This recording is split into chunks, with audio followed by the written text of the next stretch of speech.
Welcome to CARICOMP Insider, where high-tech facial recognition meets real-world intelligence.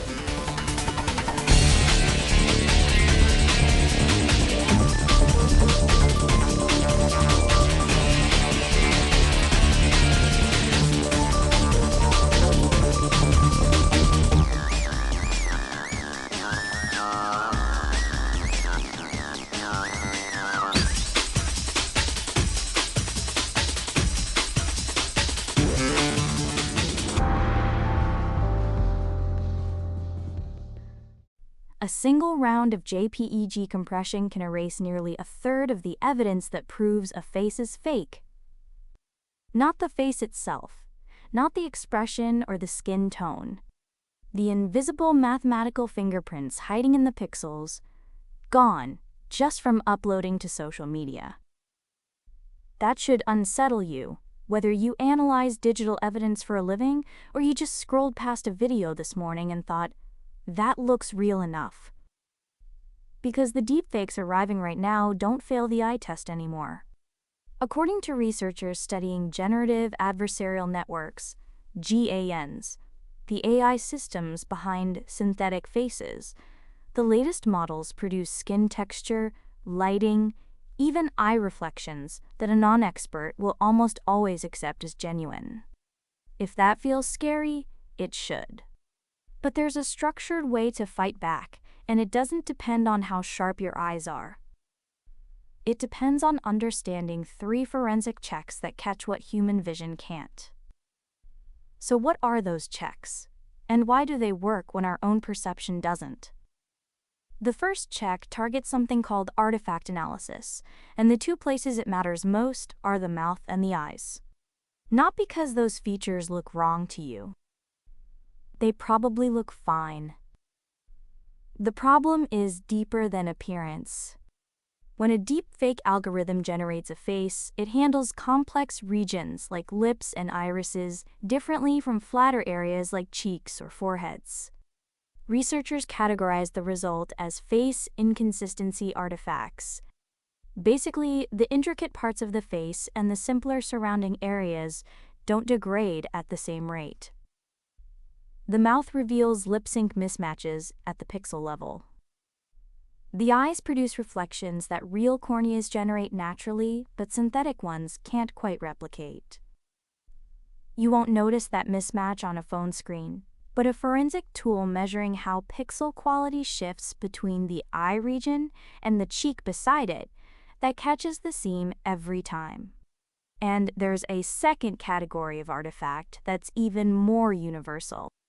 Every GAN-generated face goes through a step called upsampling. The decoder inside the network scales the image up to full resolution.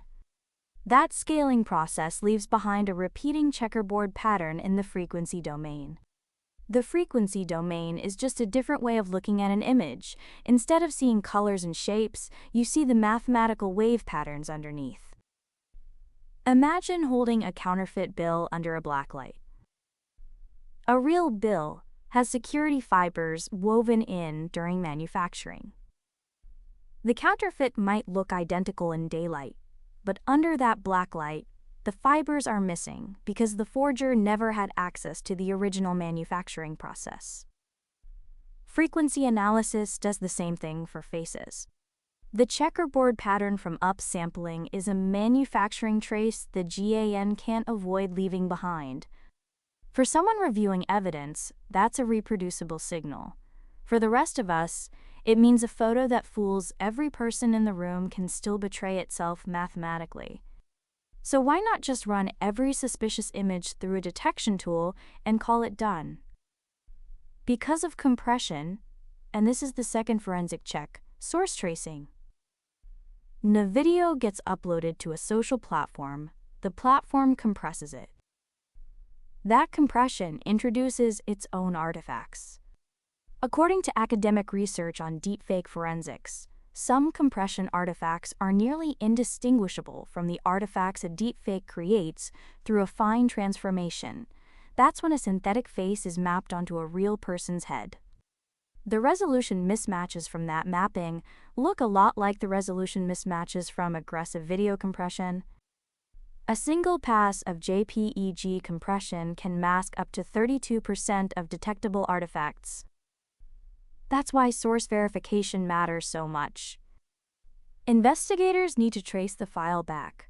Check its metadata, its compression history, whether it passed through platforms that strip forensic data. And for anyone sharing a video that seems too outrageous to be true, this is worth knowing. The very act of downloading and re-uploading that clip may have erased the proof that it was fabricated. The third check is cross-image consistency, and it exploits something most people don't realize about GANs. These networks can only produce a limited range of brightness values. They don't generate truly saturated highlights or deeply underexposed shadows. A real camera capturing a real scene records the full spectrum of light, blown-out whites, crushed blacks, everything in between. A GAN operates in a narrower band. That creates a specific lighting signature.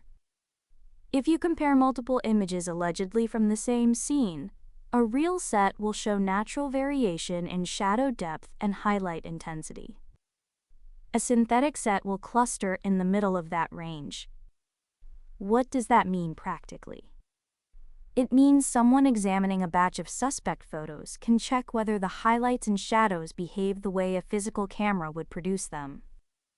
And if you've ever wondered why a deepfake video sometimes feels slightly flat, even though you can't articulate why, this limited dynamic range is part of the answer. One more thing that ties all three checks together. Researchers have found that manipulation artifacts are local in nature.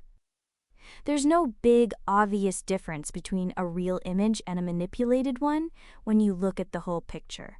But in the specific regions where the algorithm did its work, the eyes, the mouth, the boundary where the synthetic face meets the original, the same mathematical fingerprint repeats.